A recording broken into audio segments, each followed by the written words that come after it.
देखिए, बंधन और मुक्ति का मार्ग बहुत ही छोटा सा है और इसको बड़ा करने के लिए आप कितना भी कर लें, मन से ही बंधन है और मन से ही आपकी मुक्ति है। आपका मन ही आपके बंधन का कारण है। तो जैसा हमने कहा कि जब तक बाह्य जगत से भटकता हुआ मन आंतरिक जगत की यात्रा तय नहीं करेगा, तब तक आपके जन्म मरण के संबंध इसी तरह से निकल जाएंगे और आप चलते चलते यही नहीं पता लगेगा कि कितनी लंबी यात्रा हो गई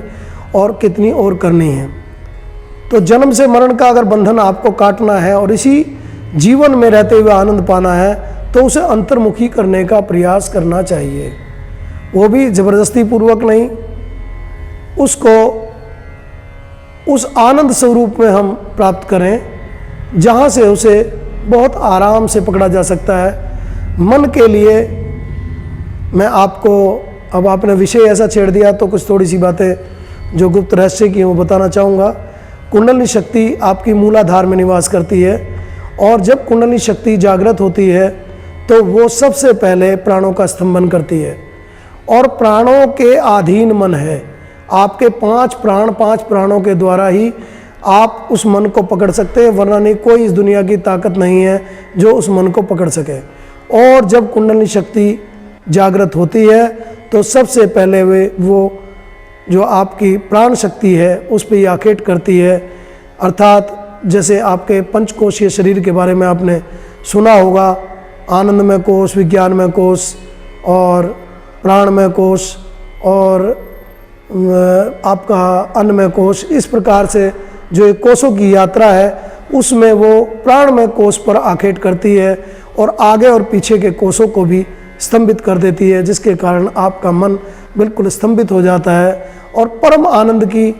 ओर ले चलती है वो, जहाँ से आप कह उठते हैं कि अब इस आनंद के बाद मुझे किसी और आनंद की ज़रूरत नहीं है। जहाँ बाबा नानक ने कहा है,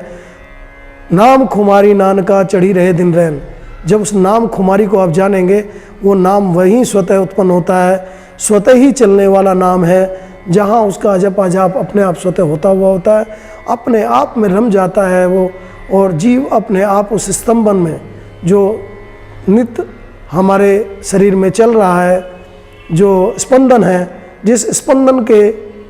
अंदर पूरा जगत समाया है, उस स्पंदन की यात्रा करता है, उस नाद योग की स्तर यात्रा करता है जिसके लिए हम जन्म जन्म से भटके हुए थे, और जहाँ वो जाकर अपने आप को समाहित होने के बाद उस आनंद की ओर चला जाता है, जहाँ इसी जन्म में आप रहते हुए इसी सारे बंधन को तोड़कर उस आनंद को प्राप्त कर सकते हैं। परंतु उस आनंद को प्राप्त करने के लिए केवल उन्हीं लोगों का स्वागत है जो वास्तव में इस आनंद के अलावा और दूसरे आनंद की इच्छा ना रखते हों। केवल अब उनके लिए इसी आनंद की अनुभूति की जिज्ञासा अधिक प्रबल हो। जो लोग अभी भी धन दौलत और सब चीज़ों को कमाने में लगे हैं,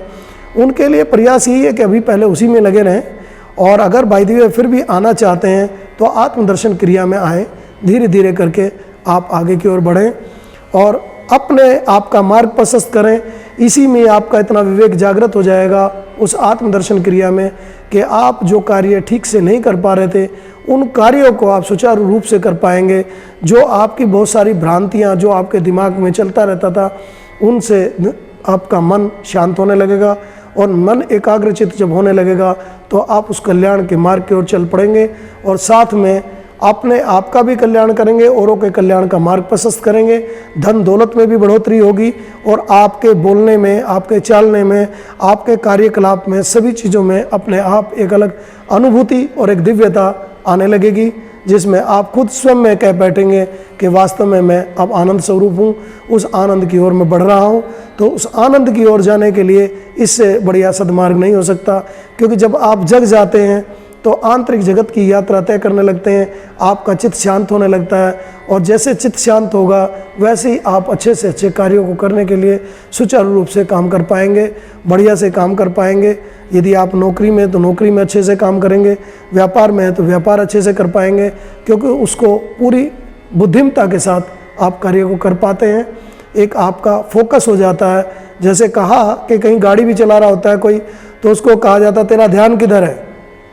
तो वो ध्यान की जो स्थिति है वो धीरे धीरे करके स्वतः ही एक आने लग जाती है, और आप परिपूर्ण उस आनंद की ओर चलने लग जाते हैं। जिस आनंद की बात आपने कही, तो उसी आनंद में हमें आना है, उसी आनंद को जानना है। उस परम आनंद की अनुभूति किए बगैर अगर इस संसार से चले गए तो समझ लीजिए ऐसा सब कुछ लुटा बैठेंगे,